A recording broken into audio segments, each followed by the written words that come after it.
So I do want to circle back as we were doing our breakdown of the thing that stood out to us in wrestling this week, and I want to say the thing that stood out to me this week is just how awful Raw was,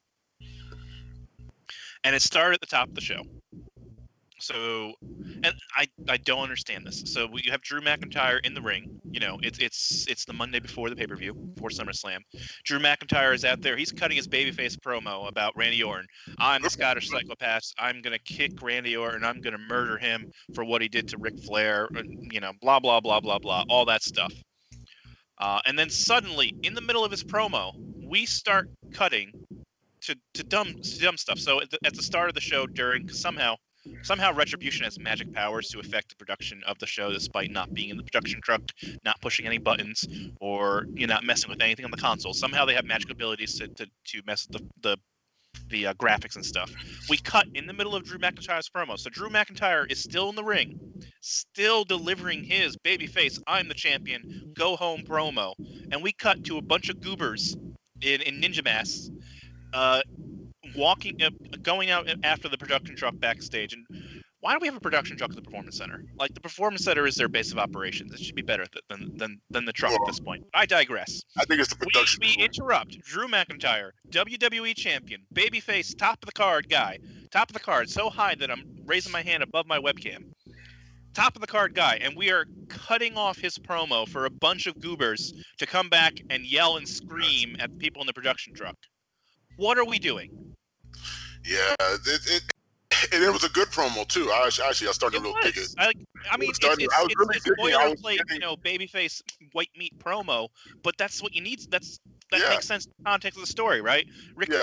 Randy Orton kicked Ric Flair's head off, so now Drew McIntyre is gonna take revenge. It just adds a little bit more to the story, even though it's rote, it's routine, it is what it is. It works. Why are we interrupting that for BS?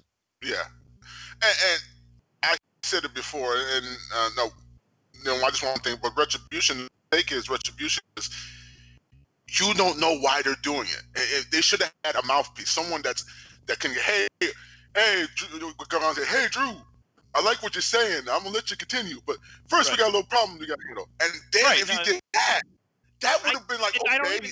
It's not even that. I don't. I'm fine with Retribution doing Retribution things, but we did this twice, 2 segments in a row. So why I thought Raw was awful because of that. And then the next segment, we start with Mickie James versus Natalya.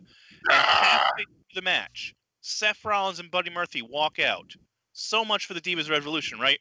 They're literally talking over the match. The camera's cut to Seth Rollins grilling Samoa Joe about Rey Mysterio, is he here? Is he not here? Of course he's here, right? This is how the story works. Meanwhile, Mickie James and Natalya are in the ring having a match. This is Mickie James' first match in like a year and a half because she blew out, I think, her ACL or something like that. I don't remember what the injury was, but it was a horrific injury.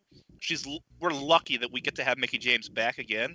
We're cutting away from her match so that Seth Rollins can berate Samoa Joe. Why can't Seth Rollins just come out after the match and do that? Why does he have to do it during the match? I don't understand why we have to shit on the product. Who made that call? Who made that call? It makes no sense. I mean, and I don't want him to do that. Try very hard. He still had the same impact. We've tried very hard. This is like our 5th pilot episode to not be that show that just constantly, complains about the product. But it takes me out of it as a fan because, regardless of what you think about Natalya, Lana, and Mickie James, that's the story that was supposed to be happening in that segment, right? Mickie James' first match back, Natalya's being, I don't know what the word is for it, but her and Lana are doing like the Instagram model thing now. They're doing.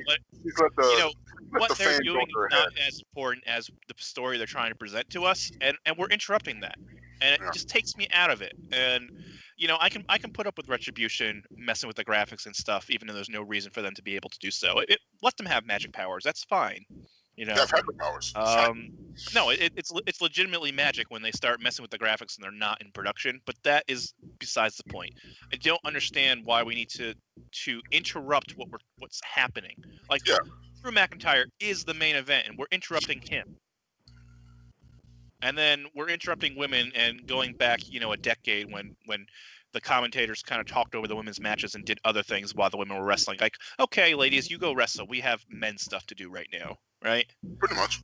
All right.